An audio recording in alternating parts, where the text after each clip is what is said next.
आखिर हजरत आयशा के छोटे भाई को आमिर मुआविजा ने क्यों जलाकर मरवा दिया? अस्सलामुअलैकुम बिस्मिल्लाहिर्रहमानिर्रहीम। हजरत आयशा रज़ियल्लाहु अन्हा के छोटे भाई मोहम्मद बिन अबू बक्र की पैदाइश हज्जतुल वदाह के मौके पर हुई, जबकि हुजूर सल्लल्लाहु अलैहि वसल्लम अपनी जिंदगी का आखिरी हज करने मक्का की तरफ तशरीफ ले जा रहे थे। जब मोहम्मद बिन अबू बक्र की पैदाइश हुई तो उनकी अम्मी आसमा बिनते उमैस ने उनका नाम हुजूर सल्लल्लाहु अलैहि वसल्लम के नाम पर मोहम्मद रखा। मोहम्मद बिन अबू बक्र बचपन ही से बहुत नेक मिजाज और इबादत गुजार इंसान थे। सभी उनके अच्छे अखलाक की वजह से उनसे बहुत मोहब्बत करते थे। हजरत अबू बक्र सिद्दीक रज़ियल्लाहु अन्हा की वफात के बाद उनकी बीबी आसमा बिनते उमैस ने हजरत अली रज़ियल्लाहु अन्हा से शादी कर ली। उस वक्त मोहम्मद बिन अबू बक्र की उम्र सिर्फ 4 साल थी और फिर वो हजरत अली रज़ियल्लाहु अन्हा ही के ज़ेरे निगरानी में पड़े रहे। मोहम्मद बिन अबू बक्र अपनी बड़ी बहन हजरत आयशा रज़ियल्लाहु अन्हा से बहुत मोहब्बत करते थे और उनकी तमाम ज़रूरियात का पूरा ख्याल रखते। क्योंकि हुजूर सल्लल्लाहु अलैहि वसल्लम की वफात हो चुकी थी और हजरत आयशा रज़ियल्लाहु अन्हा की कोई औलाद भी नहीं थी, इसलिए घर का अक्सर बाहरी कामकाज हजरत मोहम्मद बिन अबू बक्र ही आकर कर दिया करते थे। लेकिन आगे चलकर हजरत अली व हजरत आयशा के बीच कुछ नाराजगी शुरू हो गई और फिर ये नाराजगी बढ़कर एक जंग की शक्ल इख्तियार कर गई। क्योंकि मोहम्मद बिन अबू बक्र के लिए दोनों हजरात बहुत खास थे। एक तो हजरत अली रज़ियल्लाहु अन्हा थे कि उनकी निगरानी में वो पले बड़े थे और दूसरी तरफ हजरत आयशा रज़ियल्लाहु अन्हा थी जो कि आपकी बड़ी बहन थी और आपको सबसे ज्यादा अजीज थी। इसलिए जब हजरत आयशा रज़ियल्लाहु अन्हा को हजरत अली की तरफ से कुछ गलतफहमियां हुई तो उस मौके पर हजरत मोहम्मद बिन अबू बक्र ही अक्सर अपनी बड़ी बहन हजरत आयशा रज़ियल्लाहु अन्हा के पास आकर उन्हें समझाया करते और बताते कि हजरत अली की तरफ से आपको जो बातें भी पहुंचाई जा रही हैं वो बिल्कुल झूठी हैं। ये कोई शैतानी दिमाग रखने वाले लोग आपको हजरत अली से लड़वाना चाहते हैं। हुजूर सल्लल्लाहु अलैहि वसल्लम के दामाद और तीसरे खलीफा हजरत उस्मान रज़ियल्लाहु अन्हा बनु उमैया खानदान से थे। मतलब आमिर मुआविजा और मारवान बिन हकम जैसे हजरत दामादे रसूल हजरत उस्मान के अपने खानदानी लोग थे।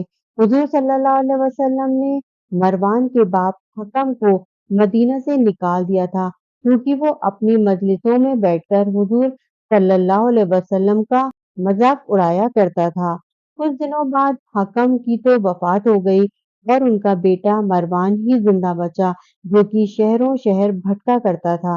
हुजूर सल्लल्लाहु अलैहि वसल्लम ने जब से इन बाप बेटों को मदीना से निकाला था तो कोई भी उन्हें मुंह न लगाता, लेकिन हजरत उस्मान रज़ियल्लाहु अन्हा अपने भोलेपन की वजह से अपने रिश्तेदार मरवान को अच्छा इंसान समझते थे। इसलिए जब हजरत अबू बक्र रज़ियल्लाहु अन्हा की हुकूमत का जमाना आया तो हजरत उस्मान रज़ियल्लाहु अन्हा ने जाकर हजरत अबू बक्र से कहा कि आप मरवान को मदीना में रहने की इजाजत दे दें, मुझे उसकी ऐसी हालत अच्छी नहीं लगती।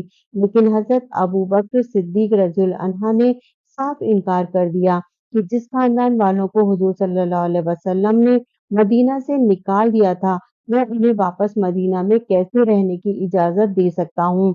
और फिर जब हजरत उमर रज़ियल्लाहु अन्हा का जमाना आया तो हजरत उस्मान रज़ियल्लाहु अन्हा ने उनसे भी जाकर सिफारिश की कि वो मरवान को मदीना में रहने की इजाजत दे।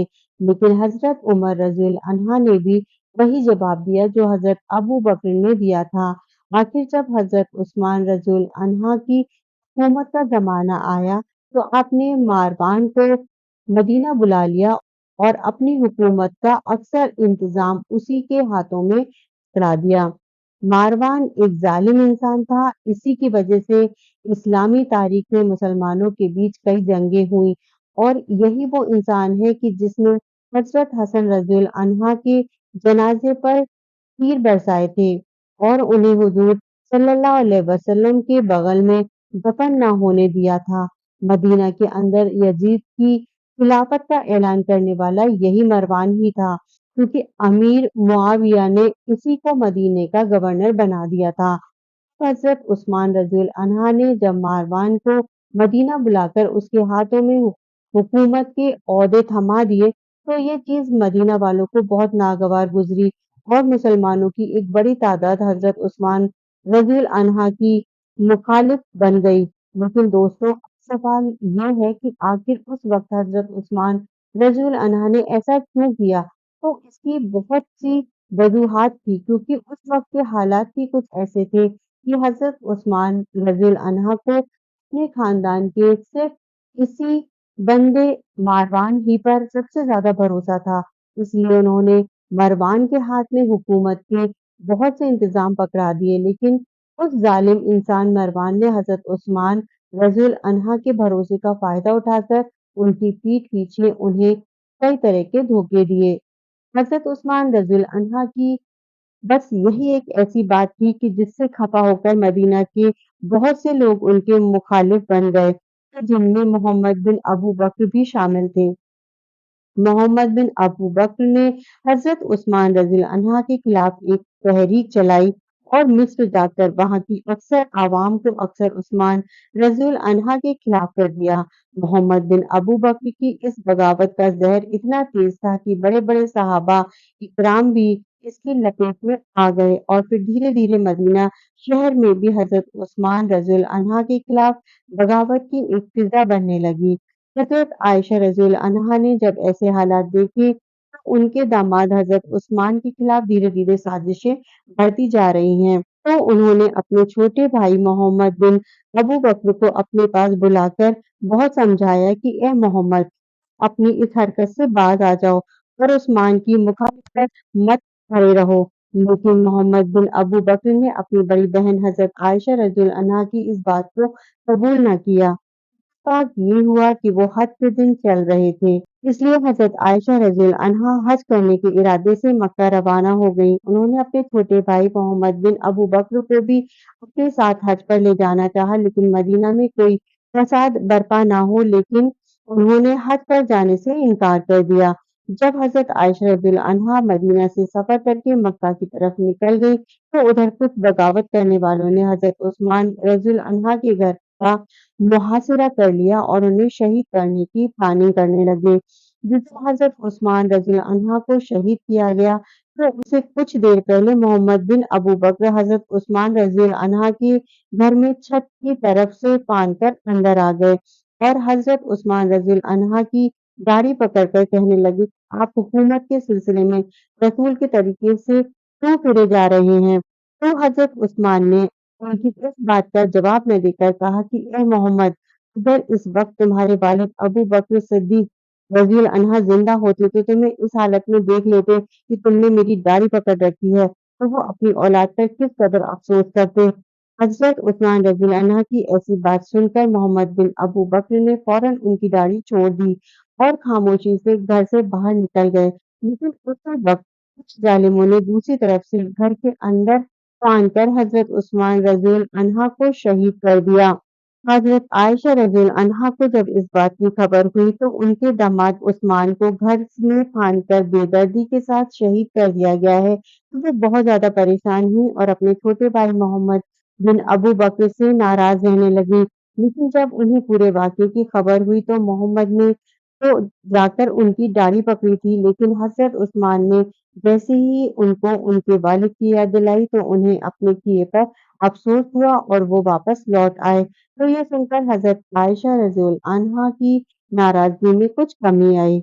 हज़रत उस्मान रज़ियल्लाहु अन्हा की शहादत के बाद लोगों ने हज़रत अली रज़ियल्लाहु अन्हा को अपना खलीफा बना लिया और फिर हज़रत अली रज़ियल्लाहु अन्हा ने खिलाफत अपने हाथ में लेते ही अपने सौतेले बेटे मोहम्मद बिन अबू बकर को मिस्र का गवर्नर बना दिया। हज़रत अली रज़ियल्लाहु अन्हा ने सिर्फ 4 साल हुकूमत की और फिर इस्लाम दुश्मनों की साजिशों की वजह से उन्हें भी शहीद कर दिया गया। इधर मोहम्मद बिन अबू बकर जो कि मिस्र के गवर्नर थे, हज़रत अली की शहादत के बाद उन्हें अमीर मुआविज़ा के इशारे पर बहुत बेदर्दी के साथ शहीद किया गया। अमीर मुआविज़ा के लश्कर ने मोहम्मद बिन अबू बकर की गर्दन काटी और फिर उन्हें एक मर गधे के खाल में बंद करके जला दिया। जब हजरत आयशा रज़ी अन्हा को इस बात की खबर हुई कि अमीर मुआविजा के लश्कर ने मेरे छोटे भाई मोहम्मद को बहुत बेदर्दी के साथ शहीद किया है, तो उनकी लाश को एक मरे गधे की खाल में बंद करके जलाया है। तो हजरत आयशा रज़ी अन्हा बहुत ज्यादा परेशान हो गई और आपको उसी वक्त से अमीर मुआविजा से एक नफरत सी हो गई। अमीर मुआविजा ने जब हजरत अली के बेटे हजरत हसन रज़ी अन्हा के हाथों से हुकूमत ले ली, तो उसके बाद उन्होंने कई ऐसे काम किए कि जिन्हें बयान करते हुए भी डर लगता है। दोस्तों, ये सभी वो बातें हैं जो मैं आपको बड़ी-बड़ी किताबों के हवाले से बता रही हूँ। आप भी डिस्क्रिप्शन में लिखी किताबों को जाकर पढ़ें और तहकीक करें। अमीर मुआविया के दरबार में उनके सामने एक मजलिस लगा करती थी कि जिसका काम ही सिर्फ ये होता कि वो घंटों बैठकर हजरत अली को गालियां दें और उन्हें बुरा भला कहें। जो भी उनकी बात ना मानता या अमीर मुआविजा की किसी भी तरह मुखाफिलत करता, तो उसकी गर्दन उड़ा दी जाती, चाहे वो मुसलमान ही क्यों ना हो। अब चूँकि दरबार में सरेआम हज़रत अली रज़ी अन्हा को गालियाँ दी जाती थीं, तो ये सुनकर बड़े-बड़े सहाबा इकराम का दिल तड़प उठता, लेकिन जब भी कोई आवाज़ उठाता तो उसे कत्ल करके खामोश कर दिया जाता। एक मशहूर सहाबी हज़रत हज़र बिन अदी रज़ी अन्हा ने जब इस मसले में अमीर मुआविया की मुखातिलत की और अपने कुछ साथियों को जमा करके लोगों को समझाना शुरू किया कि हज़रत अली को गालियाँ देना हमें इस्लाम से खारिज कर सकता है, तो उसके इस काम पर अमीर मुआविज़ा ने उन सभी को कैद करवा लिया, जो उनकी बात मानते थे और बगावत का इल्ज़ाम लगाकर उन सहाबी के साथ उनके सभी साथियों को कत्ल करने का हुक्म जारी कर दिया।